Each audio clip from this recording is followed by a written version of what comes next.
What screams I have low self-esteem? Thinking that everything bad someone tells you is true, but the second someone compliments you, you just can't seem to accept it. Constantly assuming other people are looking at you, judging you, making comments about you, etc. Believing that other people are overly fixated on you or your life I think is a huge sign that your self-esteem is low. Most other people, especially strangers, don't really go out of their way to obsess over a stranger, and if you're constantly trying to read malice into a random person's subtle actions, you probably are too concerned with how you're being perceived to the point of imagining negative attention where none exists. Someone who talks themselves down a lot. It's a way for them to protect themselves from the insults of others. Lying about their lives. There is nothing more sad than catching a person lying about their life, finances, romantic relationships etc., just to get attention and validation.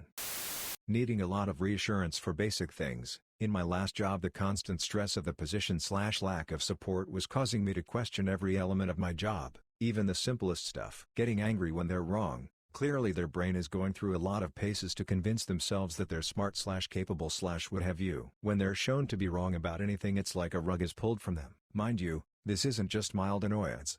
Constantly shit-talking other people. The cheapest way to gain self-worth is through juxtaposition, i.e. let me shit-talk someone else to make myself feel better. Unfortunately, these gains are short-lived so they need to keep shit-talking other people to keep feeling okay. Bonus points if the shit-talking is hypocritical. Watch out specifically for people who seem like they're looking for a reason to complain about other people.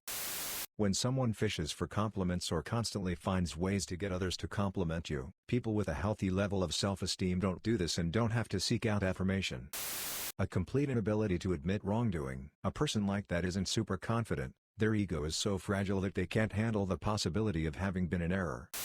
Over-clarifying. So, Saturday night. I guess it was really Sunday morning. The sun wasn't up or anything, but it was after midnight. People who grow up with lots of criticism and invalidation usually lack self-esteem. They often feel like they have to be super specific to avoid more criticism or accusations of lying. Saying you wish you had someone's features. I'm pretty sure everyone's done it, but once you keep doing it I feel like it becomes a problem. Apologizing and clarifying every time you say something you think may possibly have been misinterpreted in a way which could maybe cause someone to feel offended. By all means correct yourself when you word something stupidly, but at some point you have to have confidence that reasonable people will understand what you're saying. Constantly needing reassurance that your spouse loves you still. Feeling super insecure in the relationship, even after being together through thick and thin for 30 years. Breaks my heart.